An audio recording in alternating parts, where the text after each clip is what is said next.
Well, good morning, all, and welcome to the 16th virtual meeting of the Joint Select Committee on Human Rights, Equality, and Diversity, the committee's first public hearing into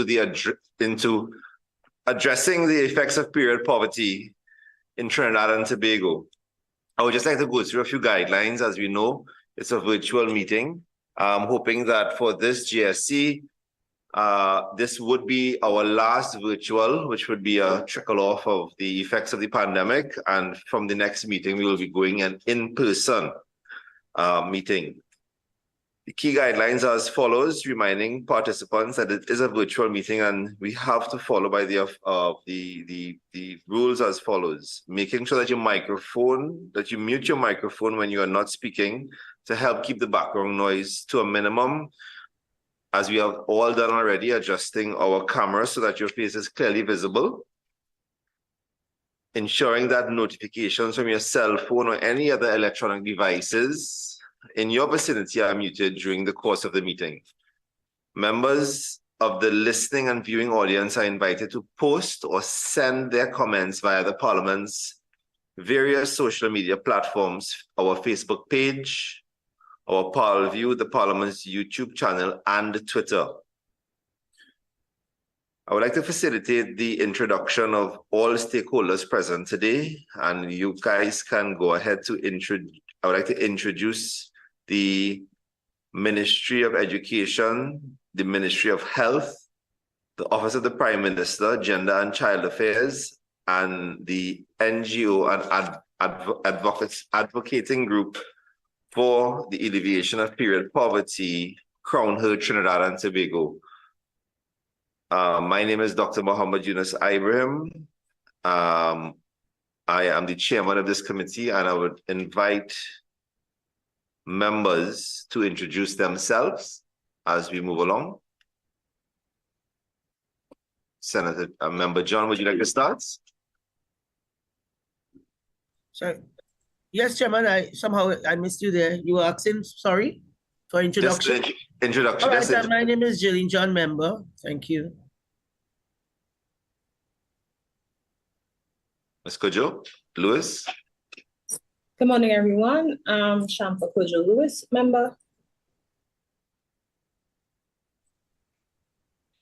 Good morning, everyone. I am Anita Haynes Allen, member.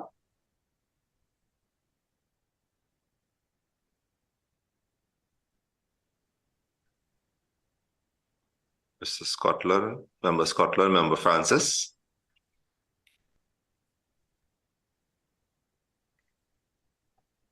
Good morning, everyone. I am Helan Francis, member. Mr. Francis, can you make sure that your microphone is a little closer to your mouth, please? Sure, no problem. Hearing you much better now. And Member Scotland.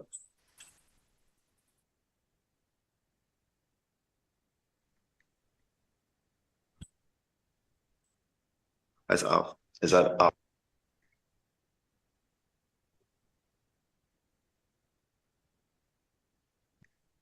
Ministry of Education, go ahead and introduce you panel who you have present.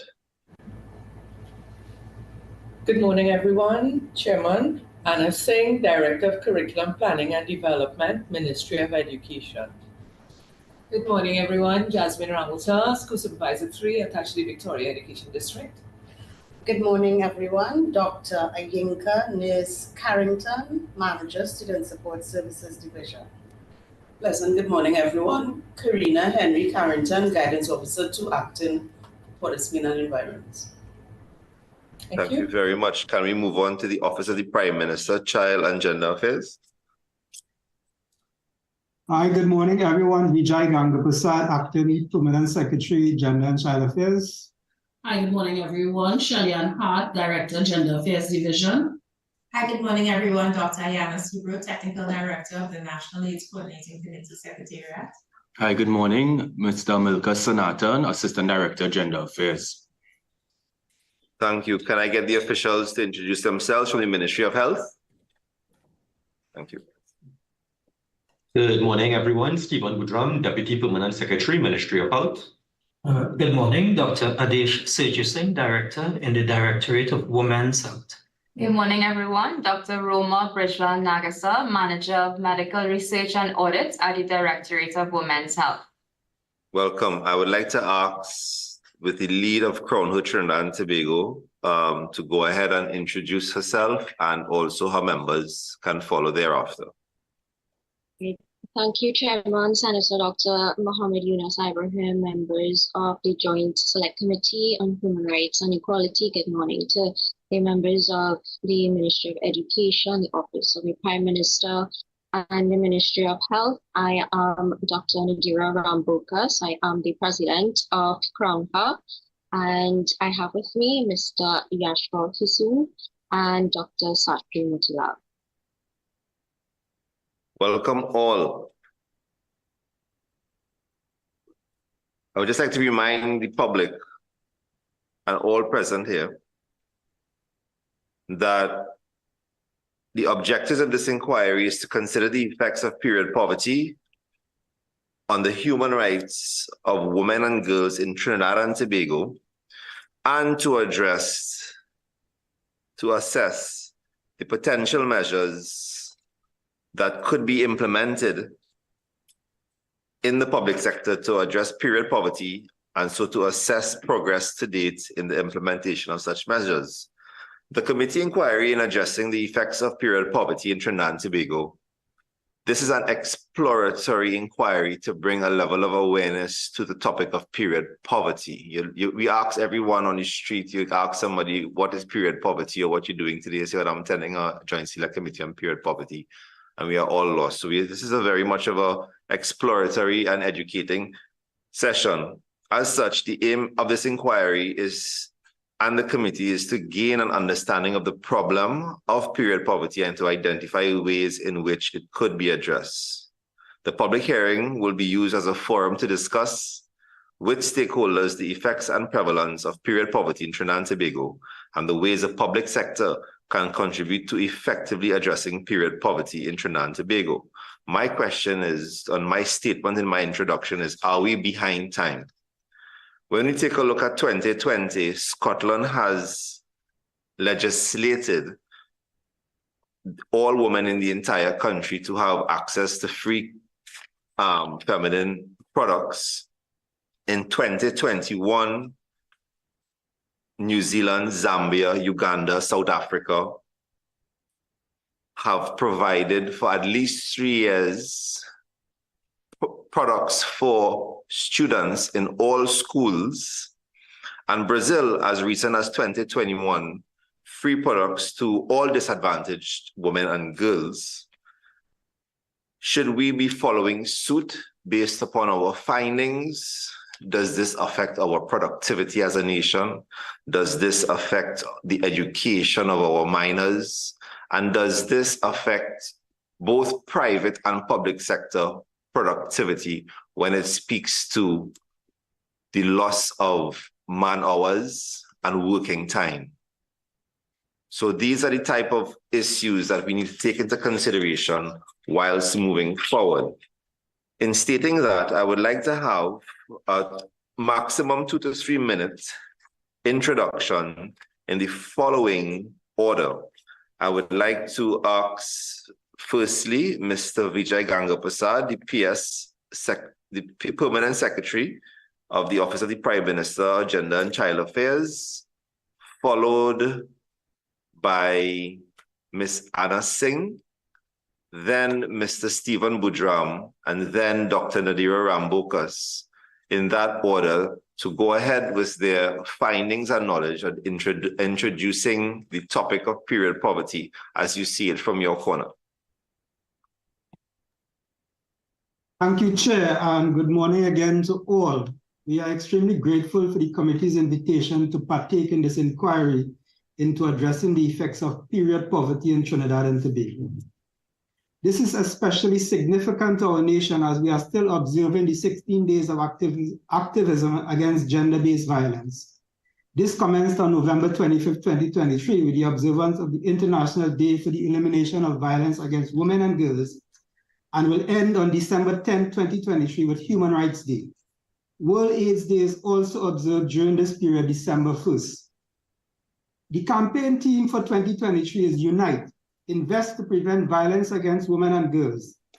This year's campaign calls on citizens to show how much they care about ending violence against women and girls by sharing the action they are taking to create a world free from violence towards women and girls, and for state agencies to share how they are investing in gender-based violence prevention.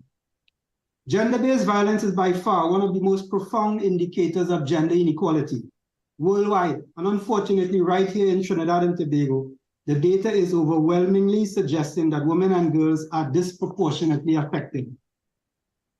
Gender and Child Affairs recognizes that period poverty and the broader issue of menstrual inequity, health and hygiene are important gender and development issues that pose specific challenges to women and girls globally, and more specifically locally. Period poverty, like gender-based violence, has the real potential to undermine the human worth and dignity and the quality of life of women and girls in Trinidad and Tobago. Like gender-based violence, period poverty has the potential to have lifelong effects on women and girls, as there are far-reaching consequences on education, the labor market, health outcome, along with others. In the same way that gender-based violence has been and still is a hidden problem, so too is period poverty. It must not be allowed to go unnoticed and unchecked. There is a definite need to have a wholesome understanding of the varying issues and to ensure a well-coordinated and integrated response. It is for this reason we are grateful to be a party to this inquiry, and my team and I look forward to making our contribution. We anticipate that the discourse will be enabling and supportive as we work collaboratively to create a future for our women, a better future for our women and girls. I thank you. Thank you, PS. We move on to the Ministry of Education. The Ministry of Education, in its opening remarks, would like to context its contribution to this issue by first stating our understanding of the term period poverty, as this is a relatively new dimension of social service to us. The definition we have chosen states, period poverty refers to inadequate access to menstrual hygiene tools and education, including but not limited to sanitary products, washing facilities, and waste management. While the term period poverty is relatively new in medical literature, menstrual hygiene management has been discussed for decades in the context of the gender gap in education for youth living in low and middle income countries. Our team here today represents the current arrangements in the Ministry of Education for addressing menstrual hygiene management. That is, curriculum planning and development, student support services, and school management. Thus, in our submission, the ministry spoke to the opportunities for learning about menstruation in the curriculum through a spiral scaffolded approach from upper primary level through secondary in such subjects as science, social studies, and health and family life education. The formal learning outcomes are further deepened and tailored to students' emotional, behavioral, and social needs through opportunities provided by social services inclusive of guidance and counseling and pastoral care of class and form teachers, senior teachers, and deans. Provision of supporting tools inclusive of sanitary supplies for emergencies is largely through individual school arrangements in terms of identifying funding sources, procuring and making available according to the needs and circumstances, all of which are managed by principals. Thus, in our remit, the Ministry of Education leverages on the learning opportunities it provides to girls and boys to improve their access to quality education as a strategy to mitigate against poverty. We recognize the benefits of a sound education if the benefits of a sound education are reduced, that is, students' participation is challenged, and hence, along with our main thrust of meals, transport, and textbooks, the ministry does provide for waste disposal of sanitary supplies and ancillary staff to ensure hygienic washrooms. As the ministry continues to pursue quality educational services in a very dynamic and evolving environment, it appreciates this opportunity to interrogate the multidimensional issue of period poverty and will consider any improvements we can make, especially to further the interest of the health of women and girls and their equitable access to growth and development opportunities as is possible. Thank you. Thank you, Ms. Singh. We now move on to Mr. Budram from the Ministry of Health. Good morning, Mr. Chairman, members of the Joint Select Committee, members of the Office of the Prime Minister, Gender and Child Affairs, members of the Ministry of Education, representatives from Crown Hill, and my fellow colleagues at the Ministry of Health. I take this opportunity to reaffirm the commitment of the Ministry of Health in supporting the state's capacity in the provision of an array of health services to our vulnerable adolescent and female population. Further, our ministry continues to partner with our sister ministries, the Office of the Prime Minister, Gender and Child Affairs, the Ministry of Education, and our NGOs in enhancing the support services to all citizens for the improvement in their overall health well-being. It is envisioned that today's proceedings will be insightful towards developing and strengthening our support services to our adolescents and female population. Thank you, Chairman.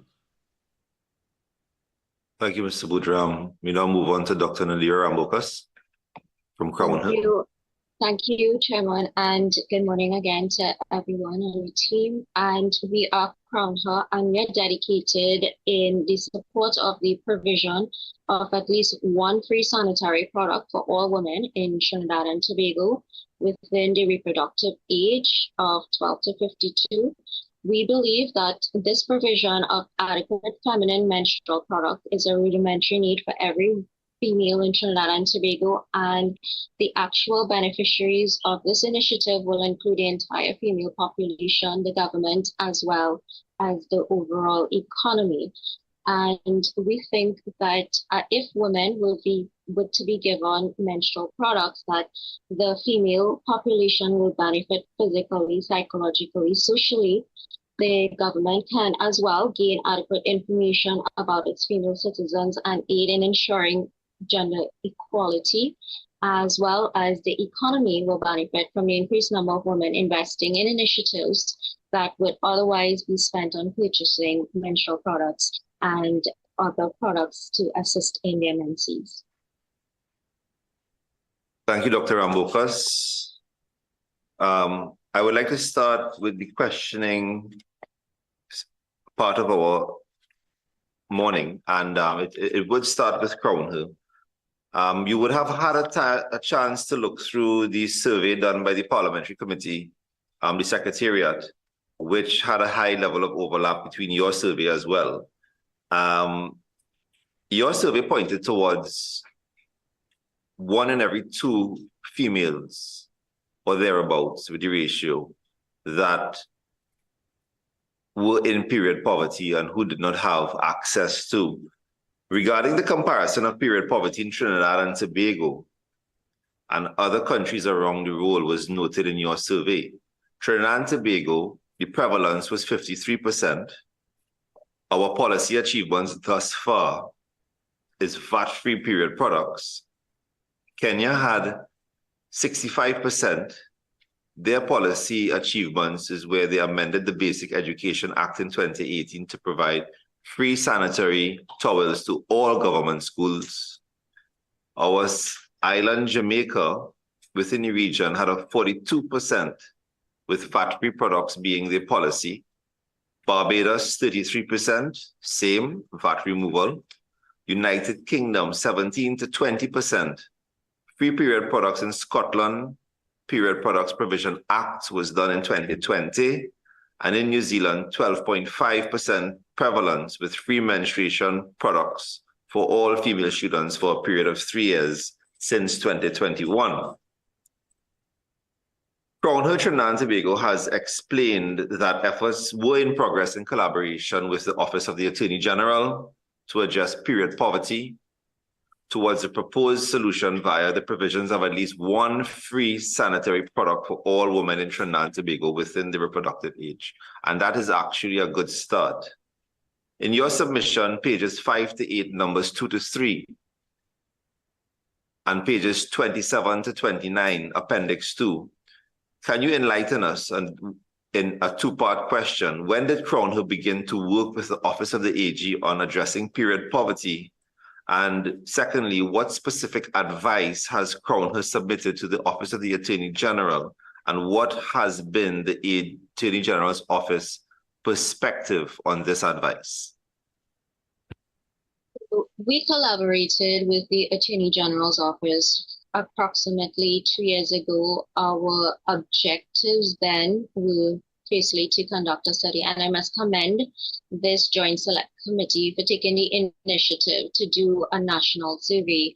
And I have to commend the government of Trinidad and Tobago as well for making all sanitary products VAT-free since February of 2016. And our objectives then were to conduct a study as we submitted, and then submit those findings to the relevant stakeholders, and formation of a sub-parliamentary committee like this to basically assimilate the information and determine the feasibility, including the necessary budgetary allocation, drafting of the necessary legislation. And the Attorney General's office has been we have to commend them as well. They have been supportive in providing this information to different ministries such as education, social development, as well as the Ministry of Health. And as you know, our aim is the provision of at least one free product for all women in Trinidad and Tobago. And we hope that this becomes a reality at some point.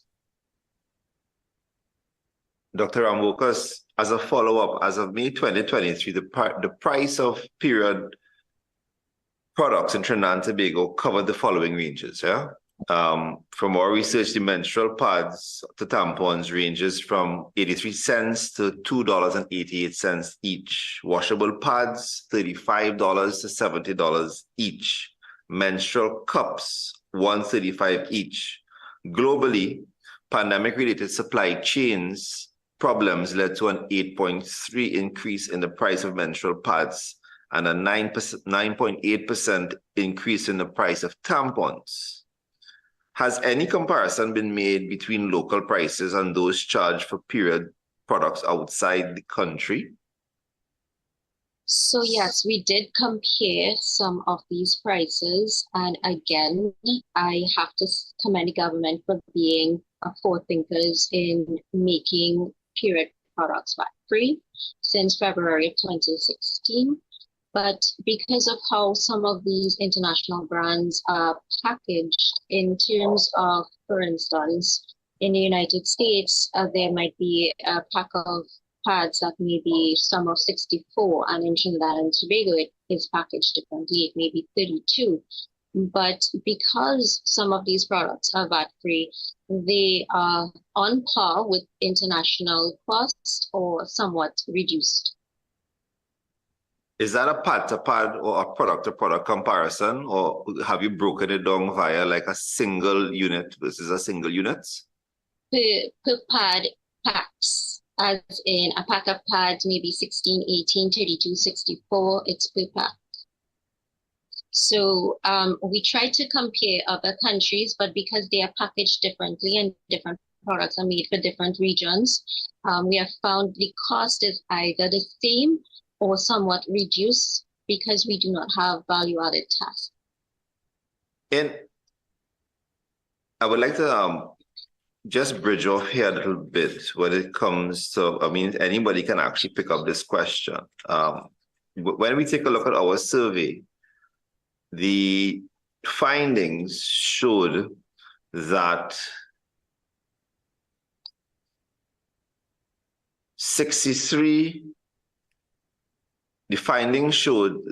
there was a majority of persons stating 63.7% saying that when asked what persons had to sacrifice on a monthly basis, when it came to, I got it here. 53.9 questions, 18 and 19 in our survey leaned as follows. And I want to compound and add to the severity of this. 53.9, and we're talking about a cohort here of 1,930 feedback we got here. 53.9 of respondents indicated that they had to forego items to purchase period products, while 46.1% of the individuals stated that they did not have to forego essential items. What are those essential items? Food items, grocery items, personal care items, toiletry, medication, school supplies, funds for transport, and the payment of bills. Excuse me.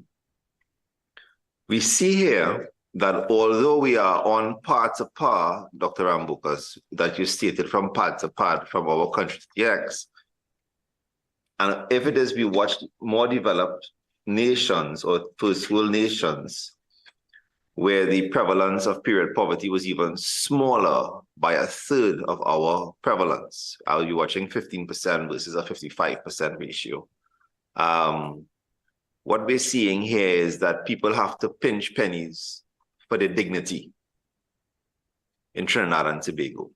Young ladies, mothers, single mothers, and this shouldn't particularly be the case because what we have recognized from our survey of what persons have been utilizing subsequent on alternatives, we're watching toilet paper, tissue paper, cloths, rags, borrowed products from a friend, borrowed money to purchase products, ask someone to purchase a product for you. I would like to ask the Ministry of Education here a question. When it applies to, as it applies to period poverty and the absenteeism of students in school, how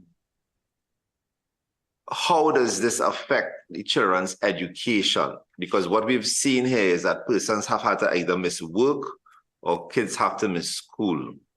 But I would like to go a little before that and take into consideration the fact that puberty is becoming an earlier and earlier phenomenon. It's no longer in standard 5 into form 2. We're seeing early childhood puberty across the world and in trends. We're also seeing the need for counseling and education. We are also knowing that the Ministry of Education knows this, tutor says this, other bodies say this, that the schools are required to pick up the slack where the parents can't provide, may it be counsel and education.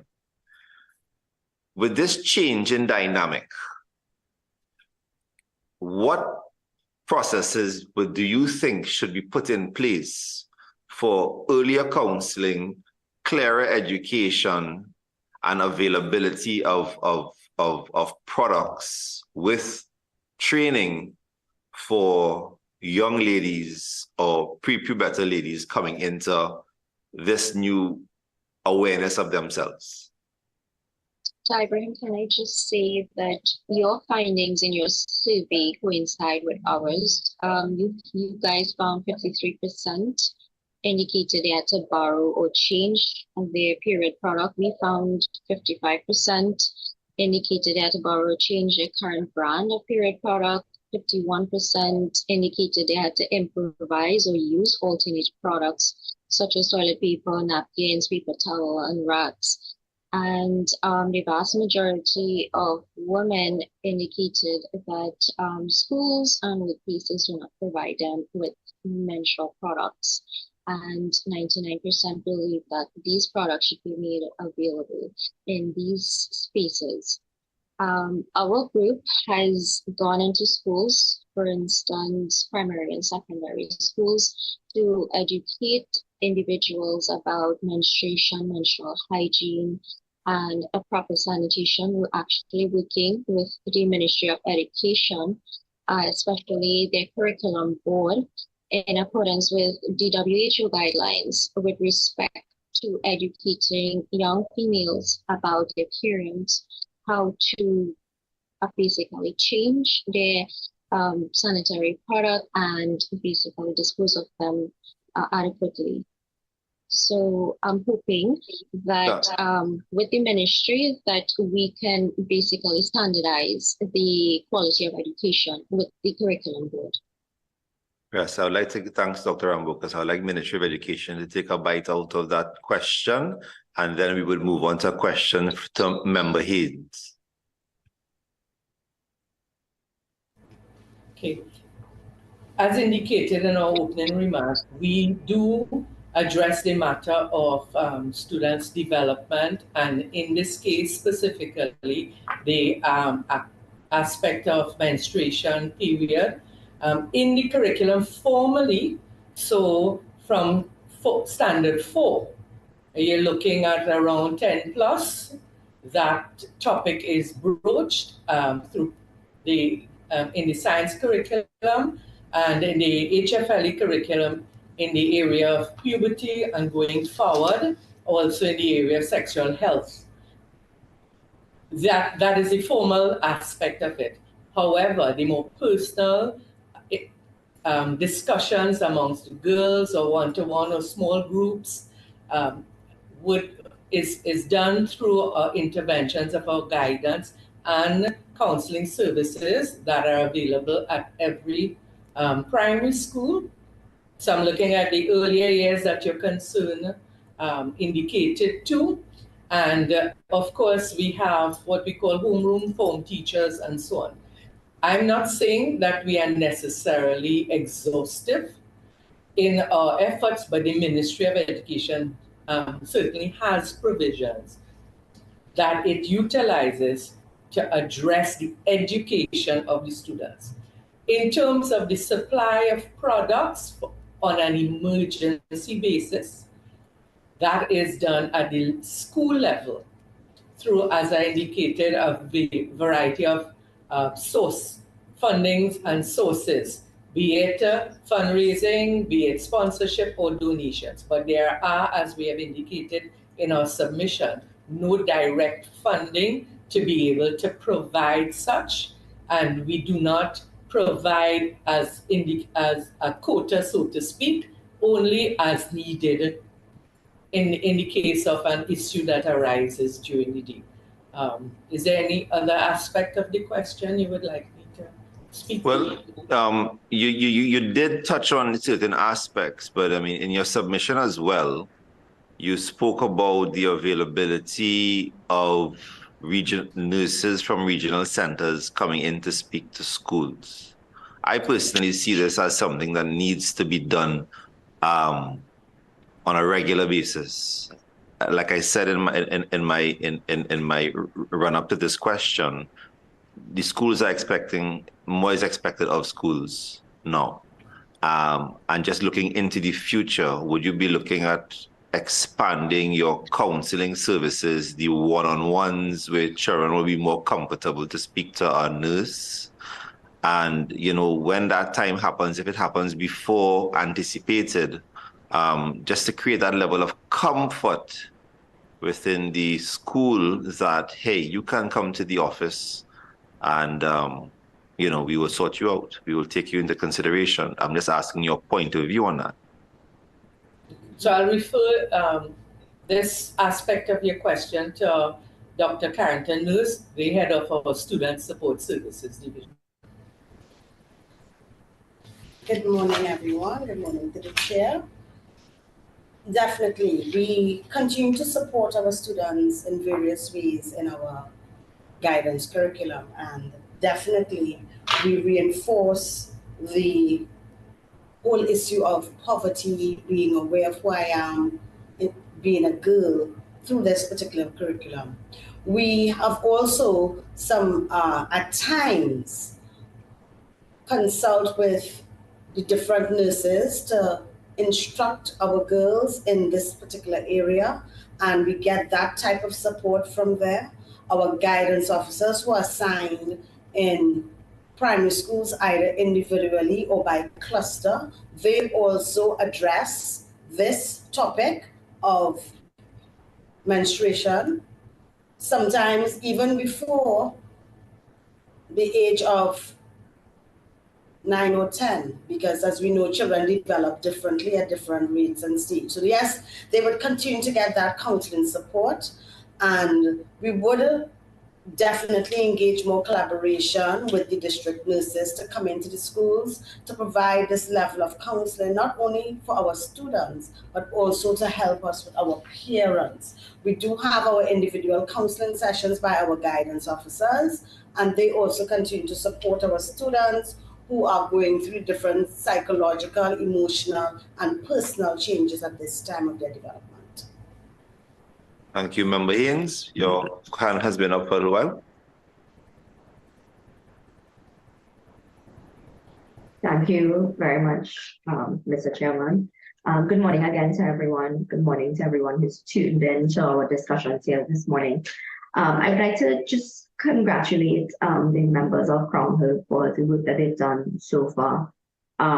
Certainly, discussions like this, we hope will further what you are trying to do within our society and move the progress of the discussion along. So the context of my question is throughout the, because I see you all as the group that started the conversation locally. I just wanted to get some feedback as to what navigating the system was like for you. And the feedback is important for me because then that gives us as a committee and as policy makers an idea of how we can help going forward. So what has it been like navigating system? And then what do you see as required going forward, and what ways the persons who are joining us here today can assist in going forward and getting us to a space that we need to be in. So that's where I wanted to start my understanding of where we need to be this morning. Back to the Ministry of Education. Thank you, Member Haynes. Based on your submission, from my recollection, I have noticed that the training, the formal education of the menstrual cycle within the curriculum happens from only when students have chosen their subjects in sciences, human biology, and thus. At the NCSE level, yes, Form 1, Term 1, and the science curriculum touches on that. But it states here that the NCSE Integral Science Curriculum, the menstrual cycle is not taught, only form and function of the male and female reproductive systems. That's based on your submissions. Do you think that this should be brought down a little bit earlier within the curriculum so that there's a higher level of awareness about it in addition to social support in secondary schools? So as indicated, the approach that is taken is to introduce students to aspects of their growth and development at the various age group in the formal curriculum, and the curriculum is spiral and scaffolding.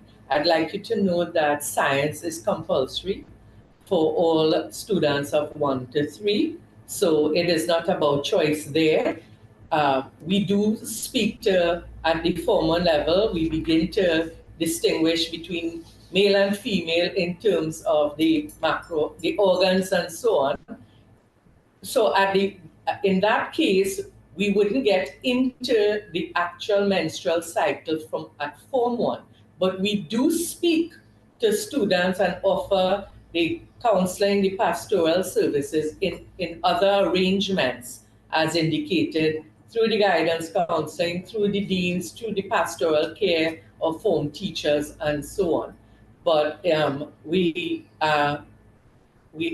indicated, we wouldn't go into the menstrual cycle at formal level, but we will, in the formal curriculum, we will begin to lay the groundwork for understanding the process in terms of growth and development. It is not that there is no conversation, and even within the classroom where questions arise, the teachers will be able to provide, because the teacher of science teaches all the way to Form 6, at least the biology teacher. So they can answer the question. Thank you. Thank you. Well, we know that there are certain amounts of trepidation and a feeling of somewhat of a taboo and a feeling of shame that is associated with the psychological aspect of this. The Ministry of Education, from their contribution so far, seems to be very much of a comfort zone with respect to enough is being done. Would you support that, or would you think that a little more can be done with respect to, if it's education? Would you like to see from the Ministry of Health education campaign comes through the primary and secondary school, in the female toilets, in the females areas, if it is that we can start having children-friendly educational programs and who to talk to, go to your teacher if, these are changes for yourself, which makes it very easy in an all-girls school.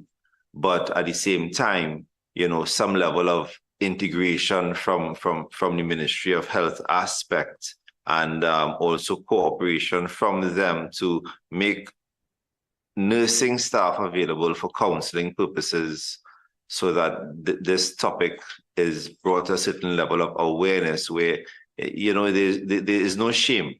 There is no sense of hurt or shock. Something has happened to me, I don't understand, or I can't write my exam tomorrow. So that level of counseling, this is what I'm asking you guys.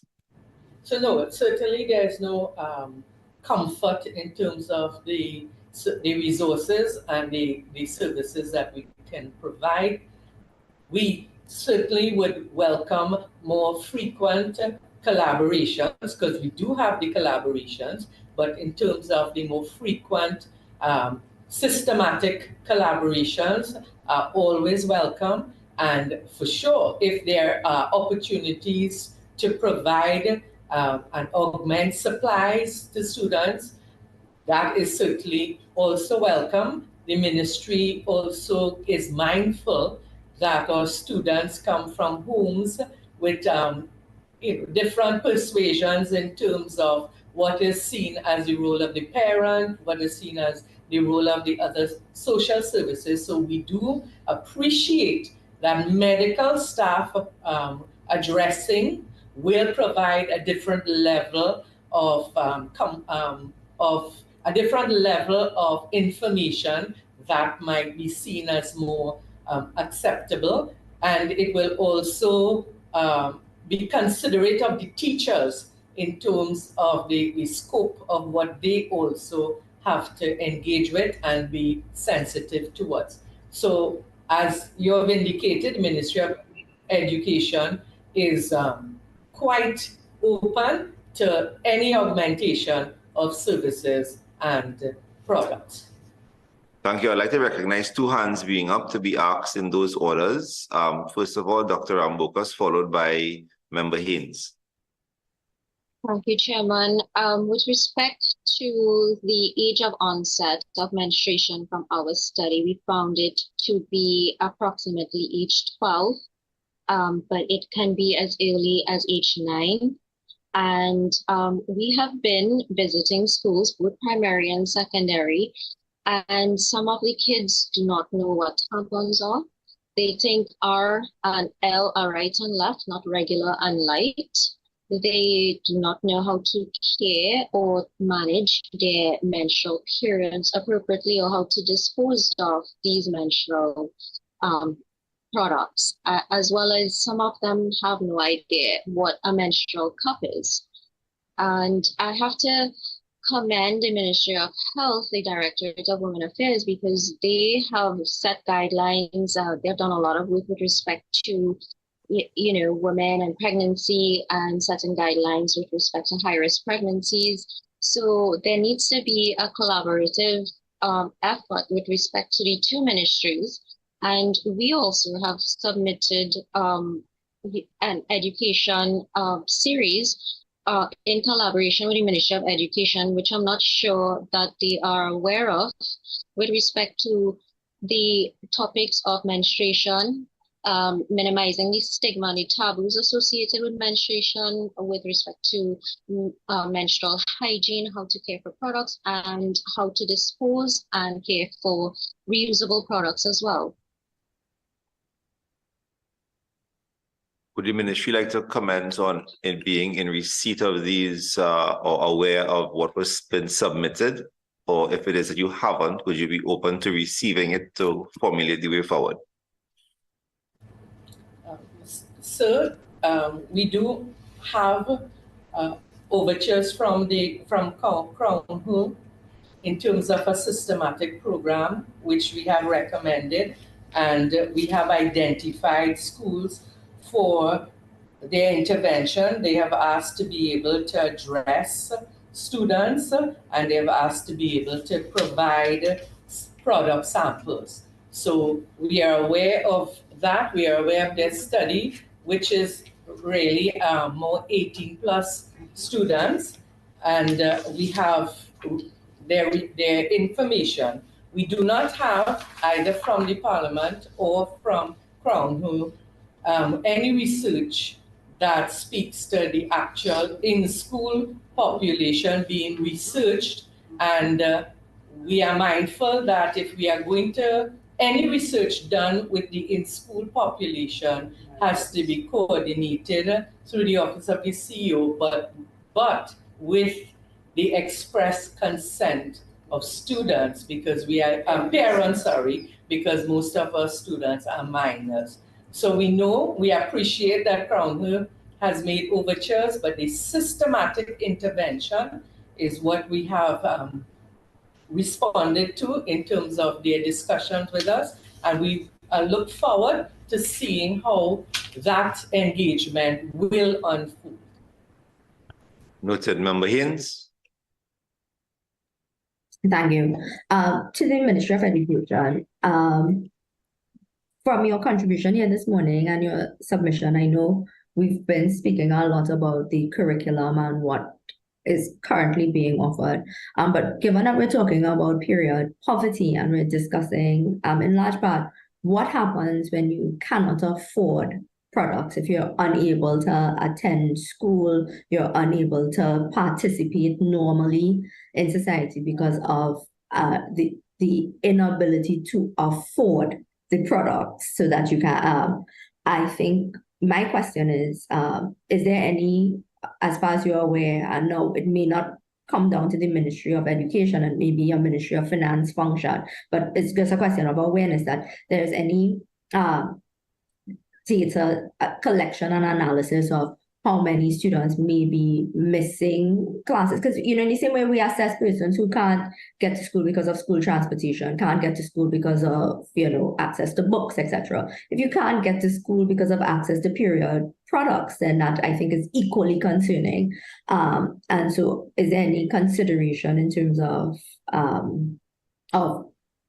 assessing that data and therefore being able to target a strategy of how much it may cost any government to provide products within the school system, which we would understand would be an immediate measure that would correct a problem that we'll be facing? So I'll ask Ms. Carrington to speak to the first part of your question in terms of what is provided to support students, and then I will close with the matter of data.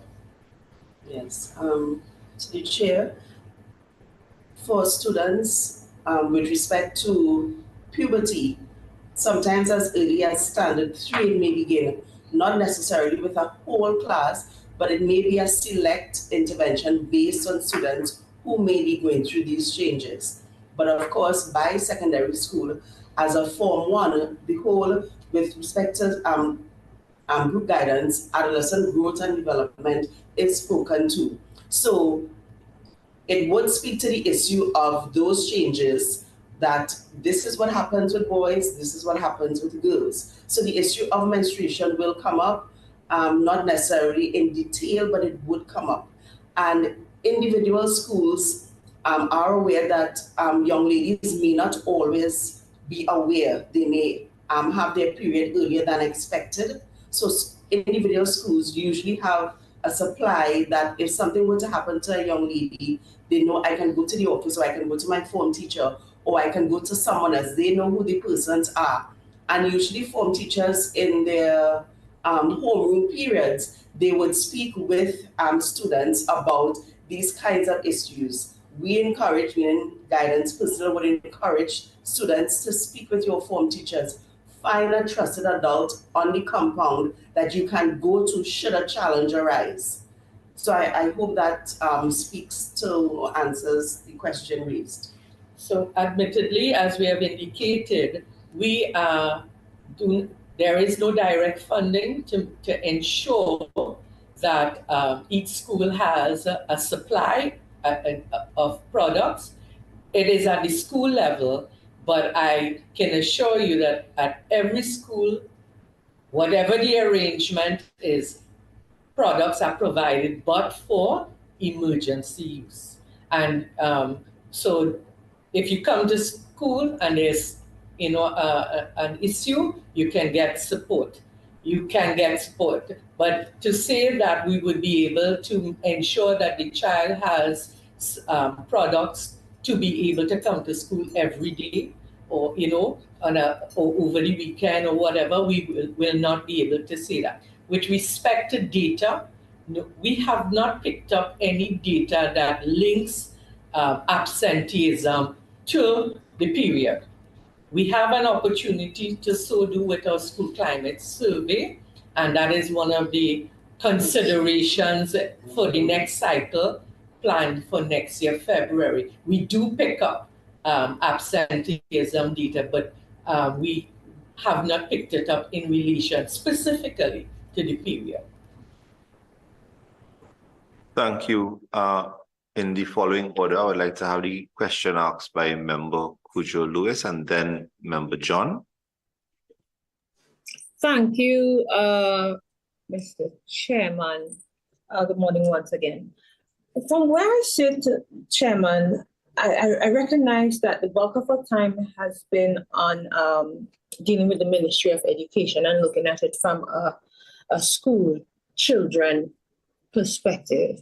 And I want to say from where I sit as an MP, and as a woman, this is a bigger, wider problem as it relates to public awareness, as it relates to education, as it relates to talking and discussing, having discussions about having a period. In this day and age, there are still people who are ashamed to go to the store to buy pads. I don't think it's totally an issue of people not having the money to buy pads. It's having a period is still a taboo topic. I remember a couple of weeks ago, my handbag was open and I was in an elevator. I had a pad in my handbag, and the people were looking at me like I'm a freaking native. Like it is a pad. Everybody should be familiar with this type of thing by this time. And I think among our menfolk and among many people in society, having a period is still looked at as a taboo topic. So we are somewhat hesitant to treat with the issues that are related to that and to have public education and a huge sensitization about that. The simple fact of, or the need to educate civil society, public sector, private sector, that this period poverty issue is a thing. Because some of us are now discovering that it is a thing. Like, wow, there are people who really have challenges fulfilling their needs as it relates to having a period and having pads and so on each month. And the type of public education that is required is to get everybody on board, so that even when we as MPs build a hamper, because we've moved from building a hamper of very basic items to asking some women would say to you, can you include this in my hamper? A couple of weeks ago, I supported the distribution of some hampers to a hospital, and they asked specifically for pads. So when we build hampers as an MP, are we considering to put pads in the hamper, or sometimes have, in my constituency, we do pad distribution hampers, a hamper made up of just pretty much feminine supplies. So when a private sector is making a contribution to your constituency office or even to schools, it doesn't have to be food or water and drink and that type of thing. You can make a contribution of pads. And then for us as working women and people who can afford, sometimes we change brands due to cuter packaging. We change brands due to, or I've gone from pads without wings to now pads with wings to now type 4 or type 5. And when you change from, let's say, a Stay Free to a Carefree, or a Carefree to a Kotex, or a Kotex to a Always, just because the packaging is more sleek or the fit is nicer, or, trust me, we change pads for some of the silliest reasons. We may not think to make the contribution of the old pads or the old brand to a school or to a family in need. So I think the need for that public education among the entire society, groups, private sector, that's critical. The information as it relates to absenteeism, for school children, it's also important to capture that information for people at work, because people miss work for different reasons. It's not only for, as it relates to the affordability of pads, but more also based on the issue of how do you care for yourself to make sure that you're in good health when you're having a period. For some women, they have to step up on their iron intake and so on. And sometimes that feeling of illness may contribute to you having to miss school or miss work. So in the person capturing the information in the school environment or even at work, we need to have them ask that question specifically. Are you absent because of your period? And finally, the education as it relates to care. I recently experienced a constituent who missed work because of illness due to let's just say illness. And it's only in the later end of the situation we recognize the cause of the illness. She ended up being hospitalized because she was using the same pad over and over. And that in itself calls for a need for education. Like, what would cause you to try that stunt? It's not primarily an issue of affordability, because you're buying lunch, you're buying jewelry, I'm seeing you buying these things. So it cannot primarily be an issue of you not being able to afford pads. This was certainly an issue of lack of education and knowledge that, hey, if I wear this pad over and over, I can get ill. And in this day and age, you still have children and grown women using old t-shirt sleeves, cutting the sleeves of t-shirts and using it as pads and keeping a plastic bag in your handbag and washing it to use. Again, public education is a real important situation here. This is not only a Ministry of Education matter, this is a matter also for Ministry of health, and it's not only a government matter. It's all of society, all these women groups, all the womantra, and everybody who cry out when women are issues. This is a real woman issue that everybody who trying to be on Fazir in the morning and trying to be on the talk shows and so on, this is something to tackle. And it's simple. I think it is affordable for private sector and for these groups who want to donate something. Make your Christmas contribution more than food stuff, and remember to include items like Pampers, and Pampers is one. That's a whole other issue. We'll have that talk another time. But pads and so on. So that's my 2 cents, Mr. Chairman. Thank you. Thank you, Member Kojo Lewis. We move on to Ms. John, Member John, followed by Member Scotland. Thank you, Mr. Chairman. I think we have to be sensitive here. And with respect to the data, to me, if the data is presented to the committee, one has to take it on the face of what it is, and not question whether people could afford or they can't afford, because you understand, this to me is a scientific function that occurred here. So if they say 60.3% can't afford, we have to take it for what the data is telling us. And basically policies must follow to ensure that one could deal with this, to be quite honest, because what I'm hearing from the Ministry of Education, quite frankly, is very troubling. That although there probably are equal number of boys and girls or young men and women in a school population, that it is not compulsory, that there is some stock of this, stock of pads, let's say, available for use by the female population, because I don't know when this phenomena called a period has not been traumatizing. I mean, where I come from, it's very traumatizing, because not only is it a change in your physiology, but it is also something from the point of view, traditionally, the elders use it as some measuring stick to make sure you are a good girl or you're a bad girl, right? If this thing doesn't show up as clockwork. So it is more than even a bodily function, quite frankly, that we are just talking about so casually. So I think I will take the 60.3% who cannot afford as the area we have to, one of the areas we have to really look at very seriously, and speak to the Ministry of Education and Ministry of Health to see whether something cannot be done. Because if we have this level of period poverty, because just having the government take away the taxes from it, and I see Dr. Rambukas was congratulating the government very highly, but if it is they still can't, 60% cannot afford, that's a serious issue that we really have to confront. And if people are still using T-shirts and old cloth and so on, which then speaks to physical health and hygiene, where people can really get ill from not having proper sanitary habits or following proper sanitary habits, then we have an issue. Just recently, I think I saw cited as an example, Kenya, that they had taken away the taxes from sanitary pads. However, in March of this year, one of their senators had to take the extreme step of going into the Senate in a white suit with this blood on her, showing out on the pants. I don't know if you didn't see it on the news, but it was big international news, right? A senator had to take that extreme step because of the stigma.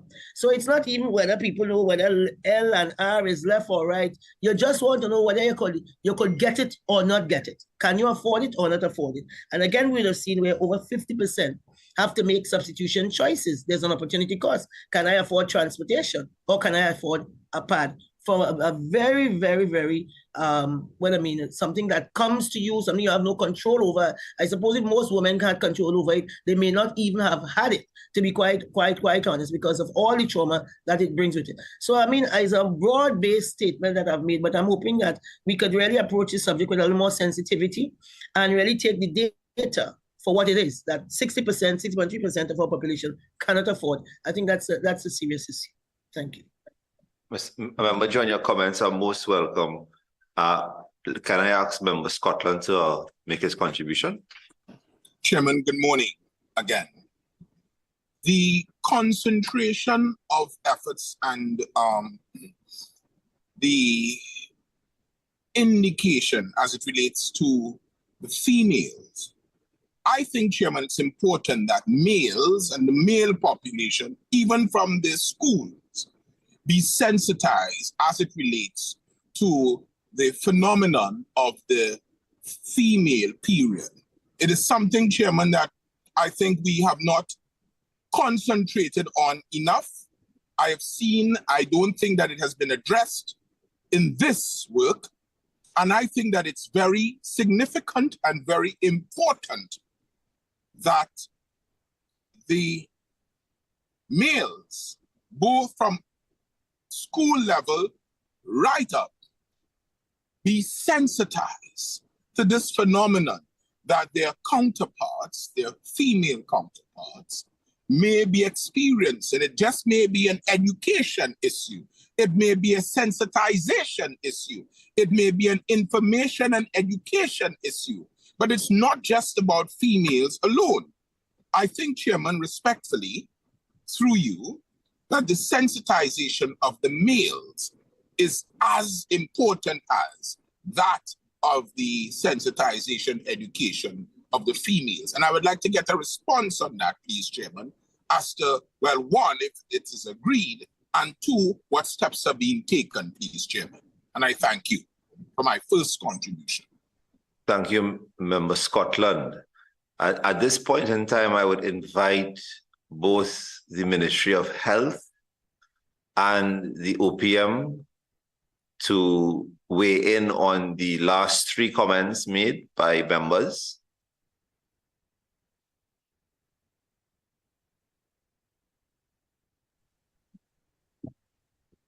Okay, Dr. Sirjusing here. Thank you very much. So I've been listening intently and taking notes, of course, as of course this is all new, some of these issues. It's not something that the Ministry of Health would have had at the forefront in the past. I speak in my capacity as the Director of Women's Health, where we look after health issues related to women. So what our initial priorities was maternal and newborn services and looking after those to, of course, improve those outcomes. And we've been doing very well with this. So now that those systems are in place, we now have a little energy to look after other things. So that's what I've been doing. We are working on issues related to the menopause. That's a major issue that has come to the fore. So we're doing a lot of communication materials and outreaches. And similarly with this issue, internally at the Ministry of Health, we're discussing the approaches and how we will collaborate. I chair a committee that looks after the life course approach to our maternal, reproductive and sexual health. So it's called the sexual, reproductive, maternal, newborn, adolescent, child health. And in this committee, we do have representatives from various sectors, including we now have Ministry of Education there as well, sport, and so on. So it's a lovely opportunity that we are having. And on my side, I see us creating this communication materials. We can provide the technical inputs. We can work with the different stakeholders. So that part of it, and as I've taken on board, it's a whole of society approach. We will include the males in the communication materials. We do have a wealth of resources already on the Ministry of Health's website through the Directorate of Women's Health. So you can actually go there, and there is some of this has been tackled as well already.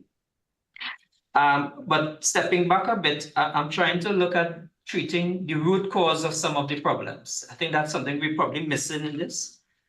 We recognize that adolescents have a number of health issues, that there are disorders of menstruation. It's not just about the normal physiology. We've been talking a lot about the normal, but there are young people who have early onset of puberty, as you mentioned. So anything before the age of 9 years of age is considered early onset. There are some abnormalities that are health conditions that we need to identify and not make it taboo or hide it under the rug as what's been happening. We keep it in our homes and so on. Your child is experiencing. So with this forum, I'm appealing to the public who are listening in, that if your child is experiencing abnormal bleeding and abnormal functions, that the healthcare system has things in place through our network to assist these clients, and therefore we can treat the cause and reduce the need for the period products. That's my health input. If you are in the reproductive age group, of course, we have medical conditions such as uterine fibroids and other conditions that we treat on a daily basis in our healthcare system. So I would approach it in the fact that we could improve on those services, early identification, so there'll be a reduced need for products as well. So that's one intervention I can offer. And I'm sure there are other things that my colleagues could also say as time comes along. Dr. Roma is working alongside me in my office and has some other initiatives that we can look into. Thank you. Thank you very much, Dr. Surjit Singh. As we're on that topic, and you did mention a few syndromes. My question is this: you have cystic issues, you have polycystic PCOS as something that is actually common. PCOS can actually lead to or have irregular bleedings throughout the entire month. So to me, where I stand, that is a chronic disease issue. Has the Ministry of Health considered feminine products for collection and distribution through the CDAP program, whereby at least those who qualify, may it be from a means test, may it be from a financial aspects might have to come through the Ministry of Social Development. However, the key part of this questioning is that we have a subset of women who are even more burdened than regular cycle women. It is a chronic issue. It is a chronic disease issue. A good start, and I know the classification, or from what my understanding is, the classification for the CDAP programs for chronic illnesses. I'm not anticipating the expansion of that program to include for all female and gender in the menstruation age, early and late, and whatever they think, but definitely for the irregular people who are suffering from this chronic disease. Shouldn't the ministry be considering this? Now, in your contribution, it was stated that they don't think it should be done through the chronic disease, but definitely syndromes like PCOS can qualify for this, whereby persons are not missing work on a regular basis because of this syndrome. What do you weigh in on that? How do you weigh in on that? Okay, yeah, so thank you again for that question. I'll answer the submission first.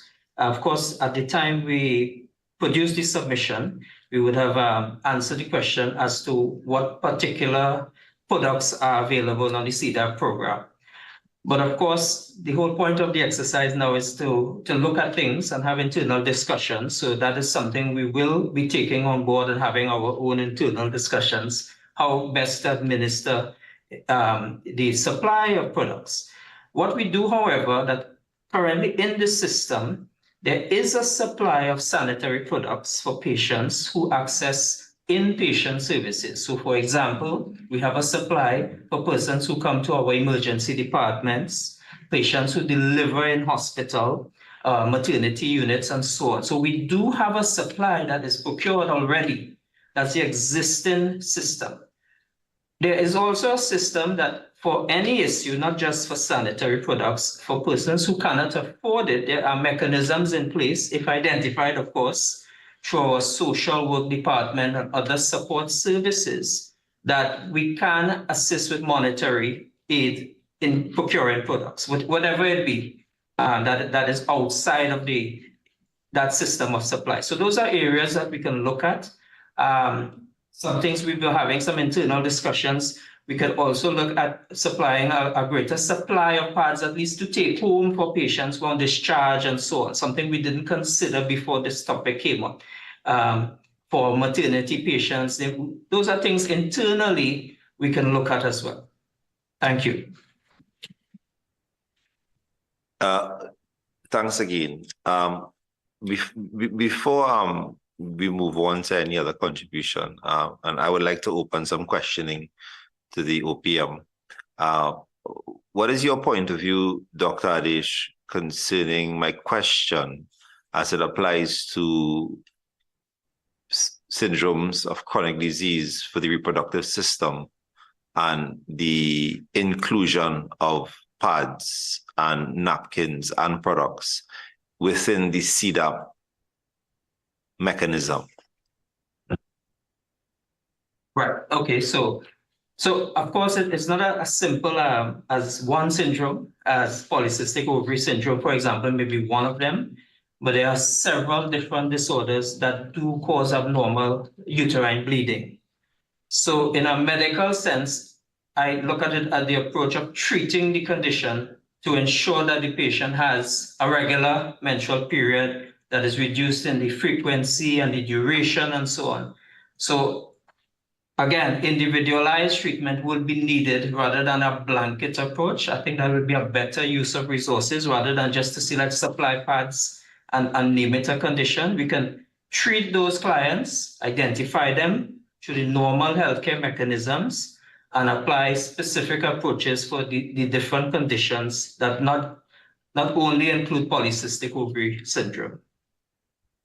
So I hope that answers it a bit. No, that does to a certain extent, but I mean, as we are aware, for somebody to get onto the program, they have to be recommended by a medical professional, right? And there's that level of pre-screening that is done first. I mean, I remember when CDAP came out, I was on both ends of the spectrum, which is the supply side in the pharmacy and also in the clinical aspect of it when it did come out.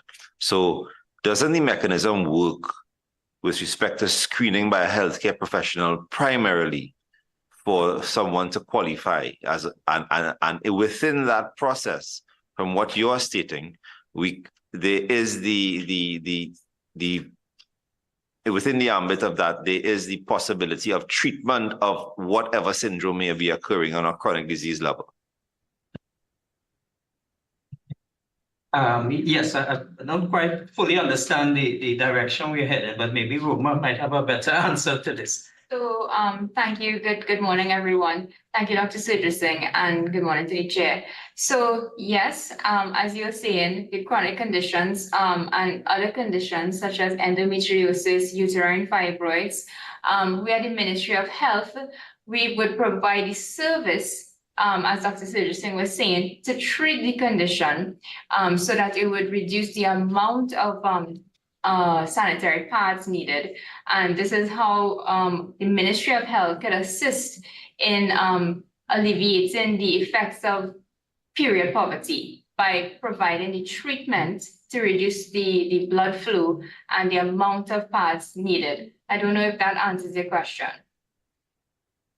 Well, thanks for your thing. Like I said, this morning is not literally a confrontational meeting, but it is actually an open discussion of how we can all partner and direct for the purpose of the betterment of the women folk of our nation for the issues that we're seeing here. Like Member John stated clearly, we're dealing with a 63% issue.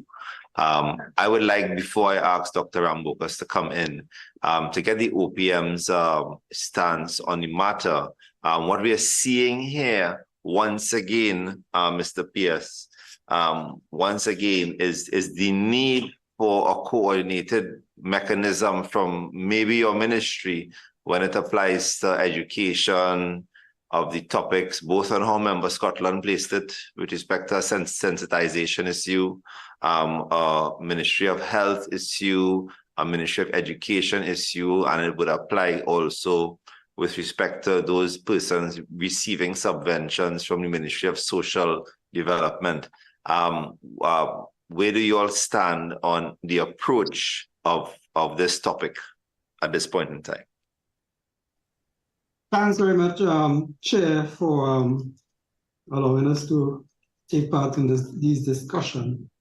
And I want to say from the onset that I agree much more than 100% with the contribution of Member Scotland as it relates to men and their contribution. And it is not just in this area, but general area of gender equality and ensuring the human rights and dignity of our women. And it is not necessarily as a means of supporting but recognizing as men, this is our role and it is the right thing to do. I fully agree the issue of a number of social issues are in fact very complex, multidimensional in nature, and as a result of that, it requires a well-coordinated and integrated approach, and not the siloed approach that we are accustomed to dealing with. Because as the hearing would have already picked up, there are a number of agencies who are involved, and the simple act of providing products doesn't necessarily make the real problem go away, which might be, of course, education, it might be poverty or otherwise. And it is for that reason, it has to be coordinated and it has to be integrated. I think that we are aware of where the concentration of our vulnerable come from. We are aware of who deals with these vulnerable population. And we certainly will play our role in terms of ensuring that this coordination takes place. At Gender and Child Affairs, we do have some programs that concentrates on males and advocating through males. And I would ask my colleague here, Mr. Sanatan, to go through and probably provide some insight into that, as well as our Director of Gender will provide some insight into what some of the services that we are already providing in this area. And of course, Dr. Sebro will add as well. So if you allow us, Mr. Sanatan. Thank you very much. Thank you very much, Permanent Secretary Ganga Prasad. And through you, Chair, I now have the opportunity to respond some of the issues raised by members on looking at men and boys and their essential role in menstrual equity. For us, there is no way to spell menstruation without the word men in it. And we think that menstrual equity is something that we must advance in gender and child affairs. One of the first areas we would continue to advocate on is the issue of voice, that men and boys play a role in amplifying women's voices and experiences to be heard, but also prioritized in development. The second issue is advocacy in the public service, where we see how male educators should be equipped with the knowledge, resources, and communication strategies to discuss menstrual health and hygiene, as well as menstrual equity to all students in educational settings. When we have activities such as the Barbershop Initiative that has been led for several years by Gender and Child Affairs, we create safe spaces for men, especially adolescent boys and men, to confront issues around gender equality, but also understanding the relationship between the biological and the social. Next, we need to look at men's role in public planning around construction and the creation of period-friendly spaces, as our director, Ms. Shelley-Ann Hart, has advocated in the public sphere. We see potential in continued partnerships around engendering things such as the latrine eradication program that has been led by the Ministry of Rural Development and Local Government, as well as the Ministry of Housing and Urban Development, because we understand in Gender and Child Affairs that the latrine eradication program contributes to safe and hygienic spaces for women and girls to experience a menstrual cycle, but it also redresses the shame that could exist in communities around menstruation. Next, I have two more points around sharing the care. Engaging men for gender equality is important because it continues the idea of equitable contributions of all people in households. And it really removes the shame, especially around people in vulnerable settings or who live with latrines and outhouses. And the last point is men and respecting women's rights and bodies. One of our principal mandates is around ending gender-based violence and sexual violence. The issue of women's period cycle has been a site of contestation and even violence in some dating relationships and intimate partner relationships. So the discourse around periods must be addressed in order to have safe and healthy intimate relationships among women, girls, men, and boys in Trinidad and Tobago. Thank you, P.S. Ganga Prasad. Yes, Dr. Sebro, Chair, through you, if I can. Chair. Chairman? Yes, member. We had a hand up before you, but you wanted to add something at this point? Yes, Chairman. Chairman, I wanted to find out if then there'll be a policy that, so it's not ad hoc, but it's a policy that recognizes the major constituents, the major role players. And one of the major role players must be the males. And I want to know, I've not heard, Chairman, if there's a policy document or if there's some sort of policy in the making that would address that, please. Thank you, Member Scotland. I mean, that underscores my first questioning to the OPM of what I'm seeing you need for a level of coordination. But like Member Scotland just stated, what is the way forward and what is the policy weighing in on this topic? P.S. Ganga Prasad, you can continue with your panel, but I'm going to be asking that if there is no policy, that those things be taken up into consideration when we would be doing our closing remarks, kindly. So you can proceed with the rest. After you have your full board speak there, I'm recognizing the hand of Dr. Rambukas, who wanted to ask a question since the Ministry of Health had made a comment.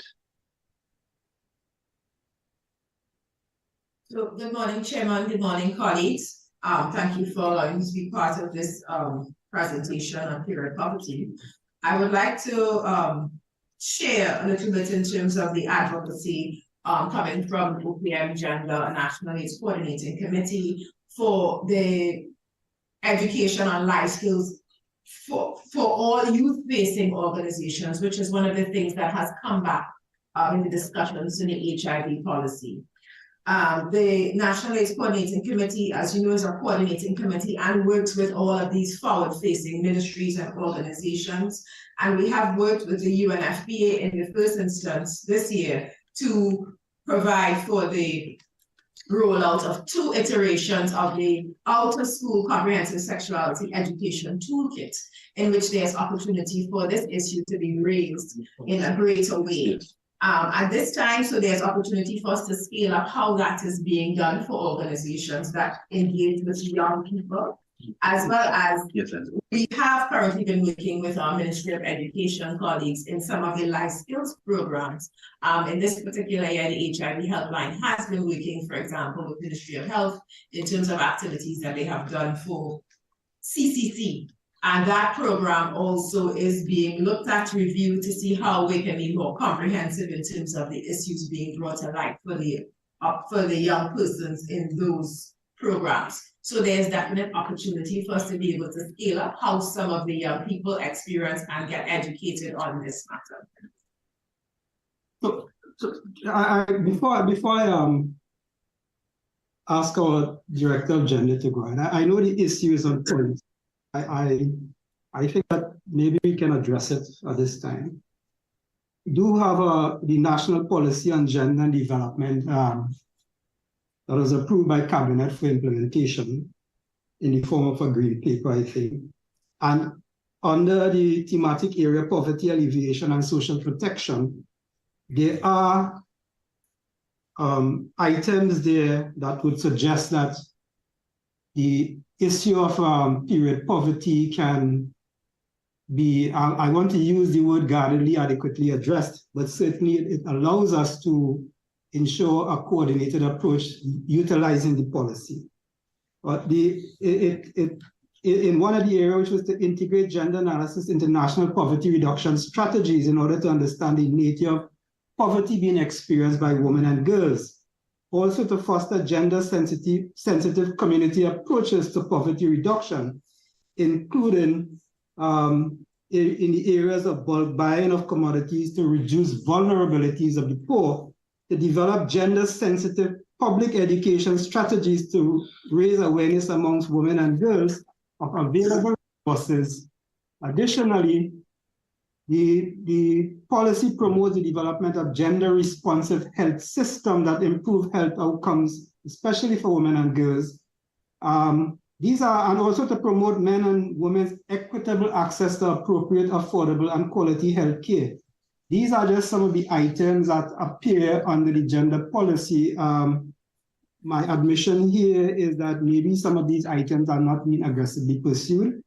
And we give a commitment that these are the areas, plus to look at other areas like possibly the Occupational Safety and Health Act to determine how we can, as a group, collectively address the issue of period poverty in a coordinated approach.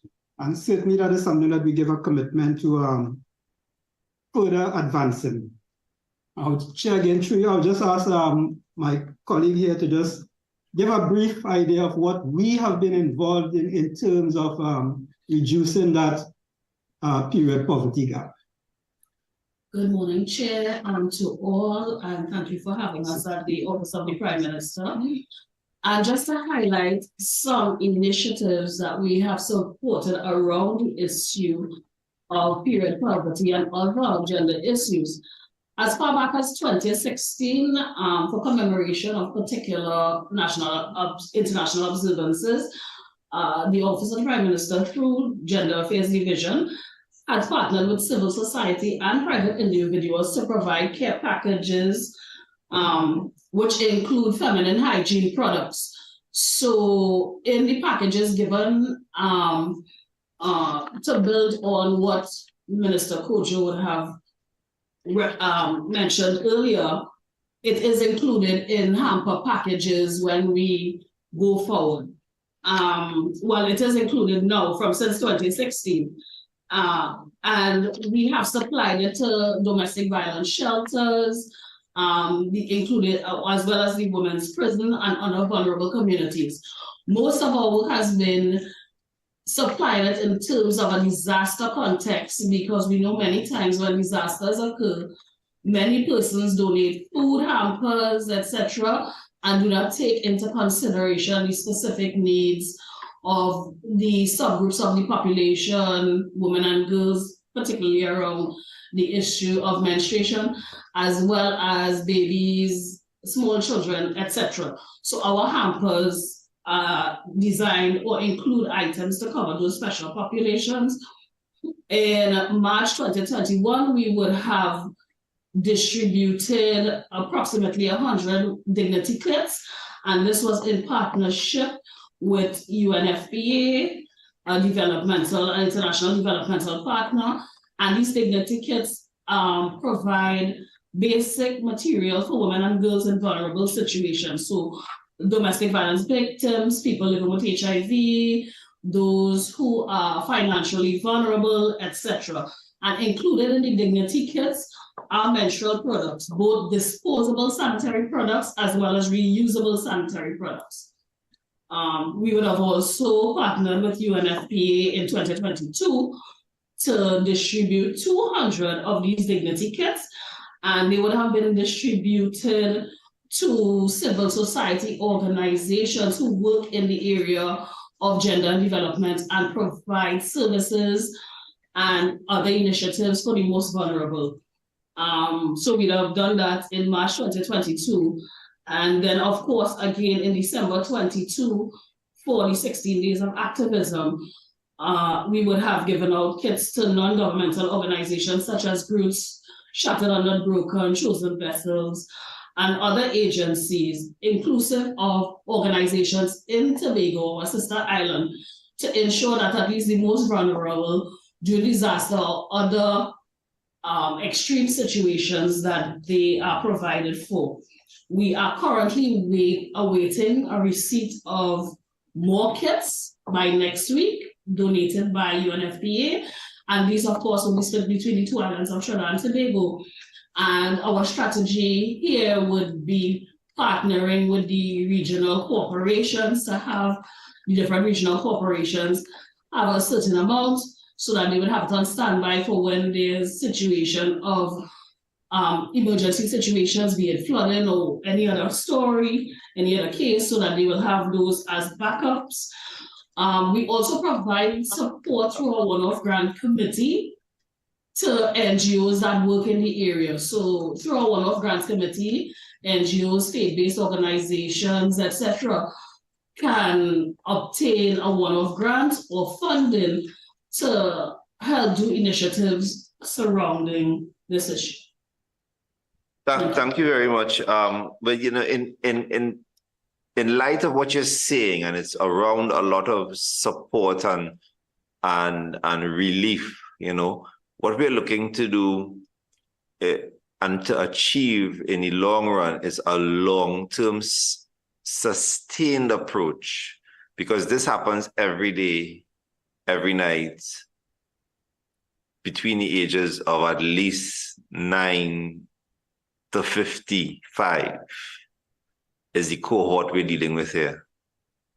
We're still focusing on relief and handouts on a, not a temporary basis, but on a relief basis.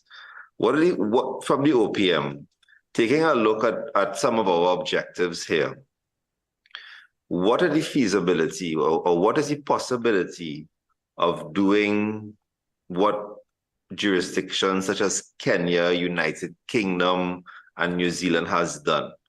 If it is, we're stating here that it does have downtime, and we have from our surveys between 55 to 63% of persons in period poverty.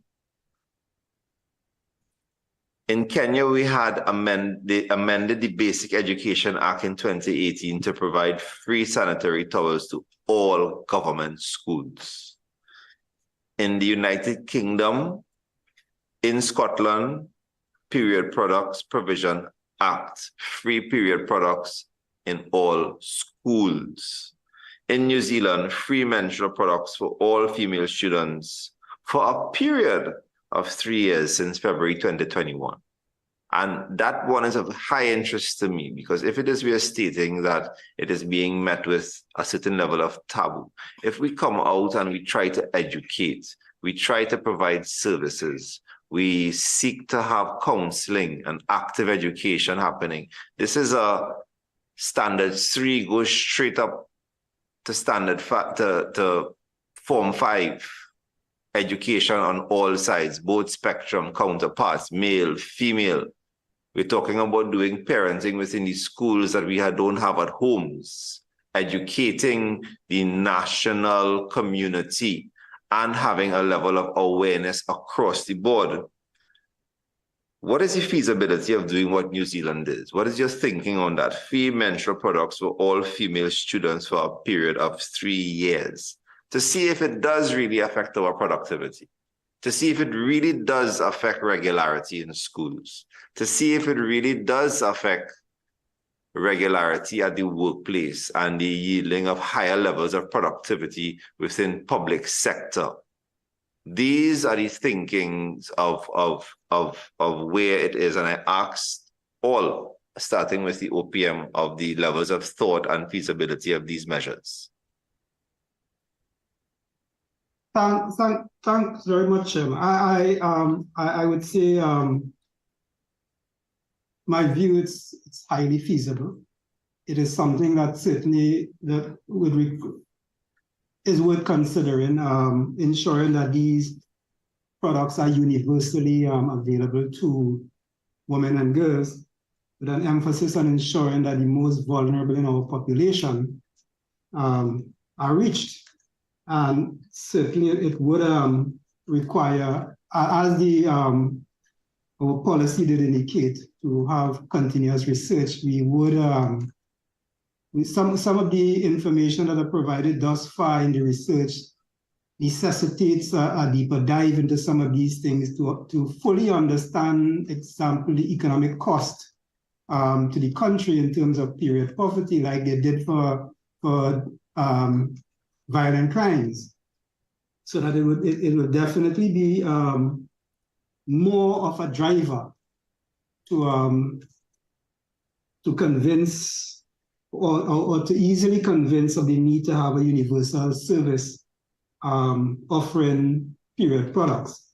So we give a commitment to lead in that area to ensure that we take that opportunity to do that deeper dive in somehow, but also to coordinate the sector, because I think that what you are saying is quite feasible, and to understand as well that just from these discussions here, significant investment is already being made, and we have to take stock of that investment to see how we could utilize to ensure it is, as you indicated, it is sustained. It is not something that will be given one-off and then you disappear. It is something that happens, I think the data is suggesting every 28 days on an average for 5 days. And we already have the discussion here which suggests that for some, it is much more than that.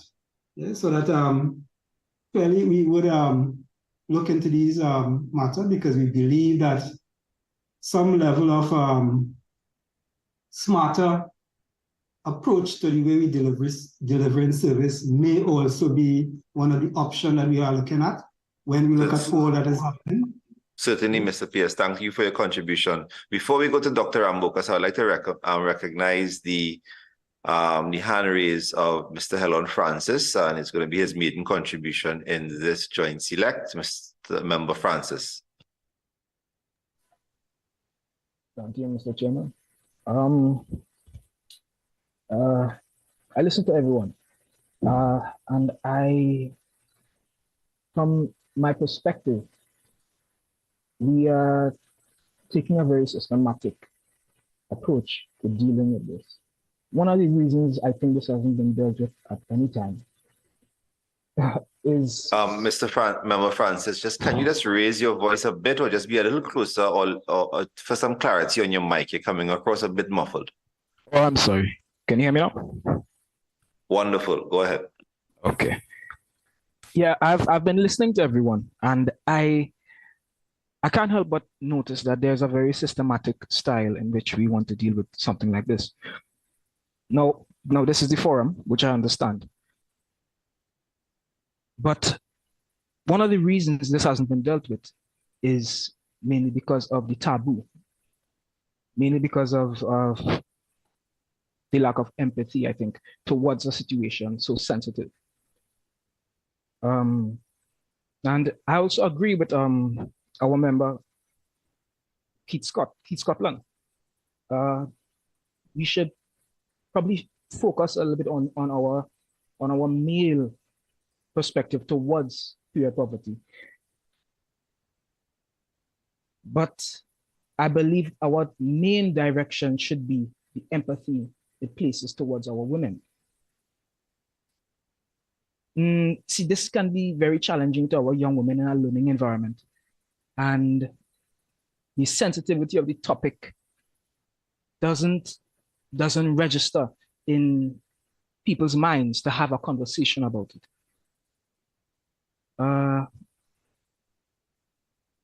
As this affects the education and mental stability of our young women. The Ministry of Education said not too long ago that this affects the absence of our students. And it's not that this doesn't come up, it's just that the taboo is not dealt with. So I think we should be simultaneously thinking about addressing the financial gap and also dealing with how it affects many financially struggling families.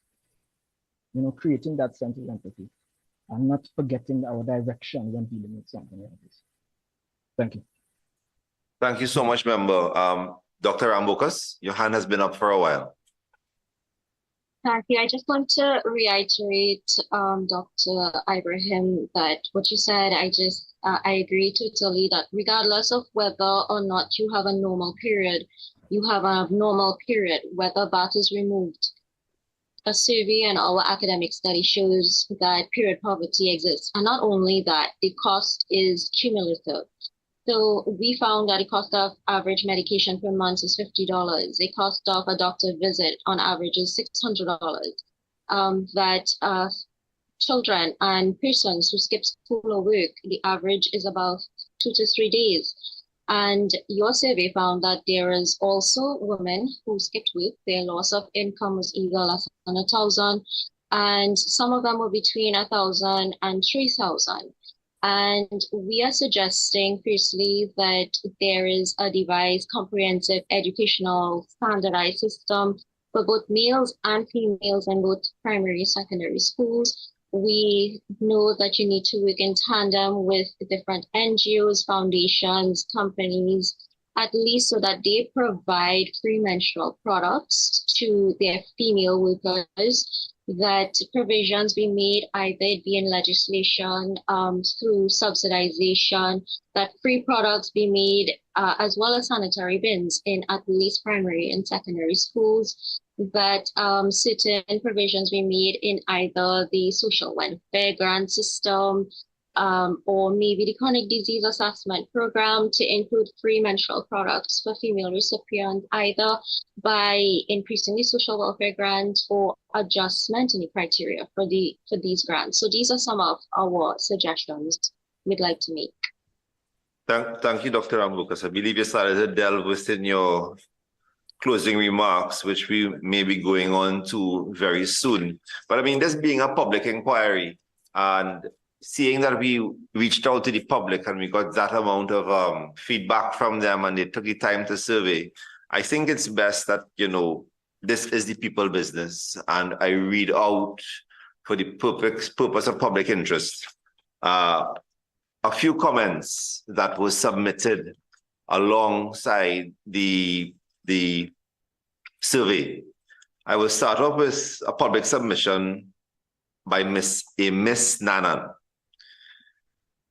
This was in the part of the survey when it applied to the issues, comments, and recommendations. Some people would have chosen to fill out this aspect, some people won't. Students stay at home when on period and utilize alternatives such as rags or cloths when they do not have period products. By Ms. Paris, measures can be implemented to the public and private sector to aid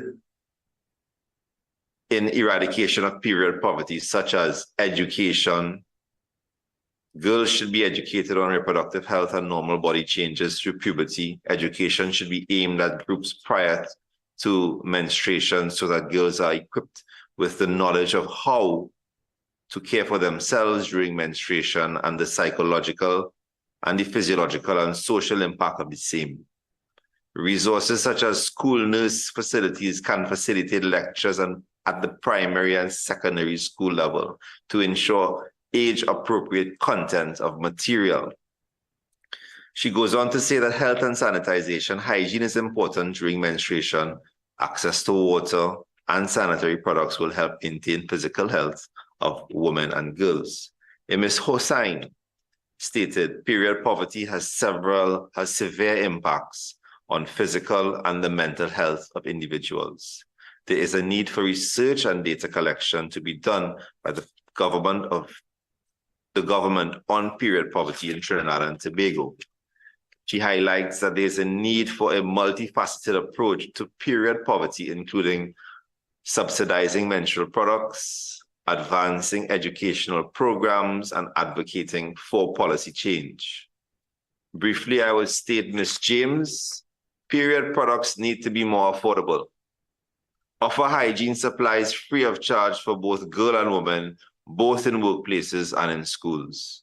Offer some allowance in the form of coupons or point system in order to obtain the much needed items on a monthly basis. And lastly, I will go into Ms. Lewis. Some of the other submissions are way too long to go forward. Women or girls may not be able to attend work or school due to period poverty. Another effect may be on women and girls' health, may develop reproductive and urinary tract infections and other related health issues. Implement an awareness campaign that educates and addresses taboo and stigma. There's a need to determine if this is a public health issue that needs to be addressed. Do research to find out if it is feasible to eliminate taxes. Need to understand market structure and policy. Need to ensure adequate water and sanitization. need to offer discount cards and free distribution of menstrual products. Members and ladies and gentlemen who've all participated today and the public who has written in. These comments are no different to what everybody has been saying here today and what we are advocating for.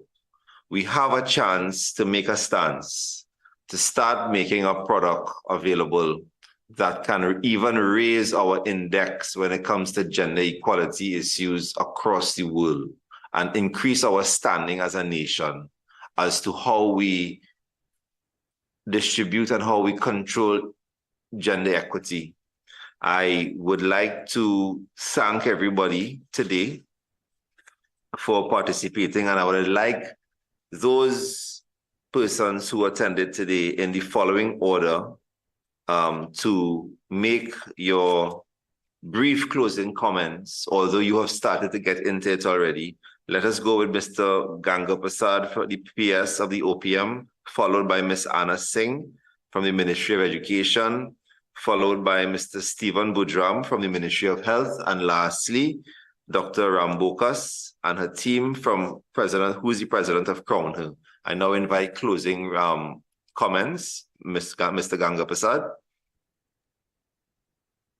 Very much, Chair. We at Gender and Child recognize that this is a gender and development issues, and we have a crucial role to play. We also recognize that this is a complex and multidimensional issue. We see that it primarily affects women and girls, but it has the ripple effect of impacting our community and the kind of society that we live in. We recognize that legislation and policy is important. Programs and services for persons, awareness and sensitization, especially in demystifying the taboo areas of period poverty. And for that, we want to extend our gratitude to Crown Hill TT, as well as the Joint Select Committee for placing this on the agenda. And we give our commitment to engage the stakeholders in ensuring a more sustained, coordinated, and integrated approach, and in doing so, in the not too distant future. Thank you very much for having us here today.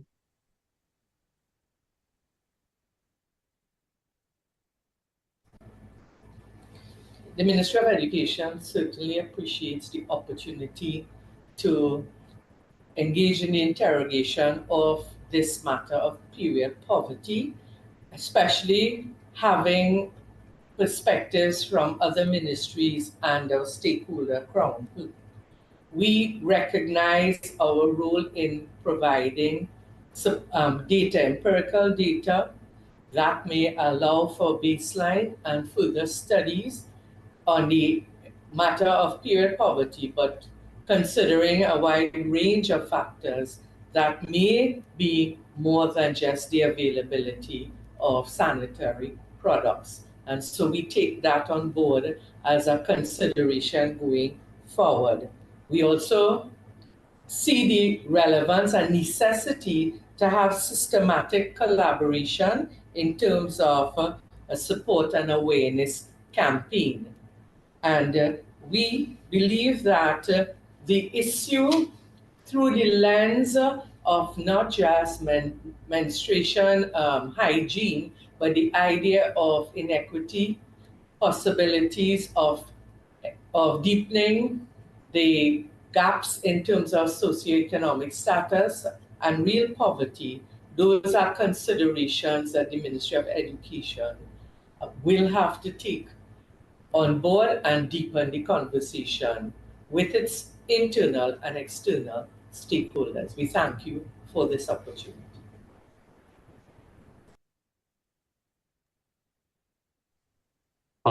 Again, good afternoon, Mr. Chairman, members of the committee and colleagues. Thank you for inviting the Ministry of Health in participating in this very important discussion. I must say that it has been very enlightening and interesting. And during the conversation, I realized there are some information. Feel free to forward any sort of information to the Ministry of Health, whereby we can actually strengthen our strategies as it relates to this interesting and very important topic. So our team at the Ministry of Health will review all the recommendations that were presented by the committee towards promoting and facilitating the provision of our health services to our adolescent and female population for the improvement of overall health well-being. Again, thank you for including us into this discussion.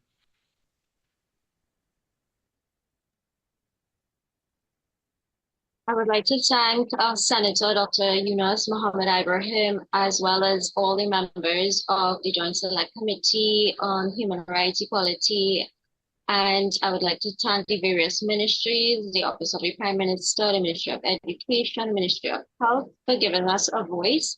And we are committed to ending period poverty, as well as the provision of at least one free product for all women in Trinidad and Tobago, so that all females can participate in their daily lives with dignity.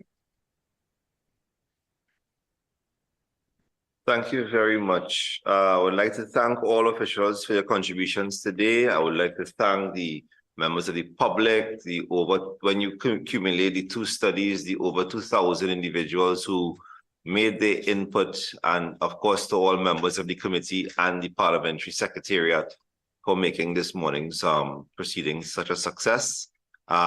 We look forward to the write-up and the recommendations and moving this much needed issue forward through whatever process we have to go, may it be on a private sector or it may be pushing it through the public sector for legislation. Thank you very much, listening and viewing public, for tuning in. I now call this meeting an end, and the meeting is hereby adjourned. Good afternoon. Good afternoon.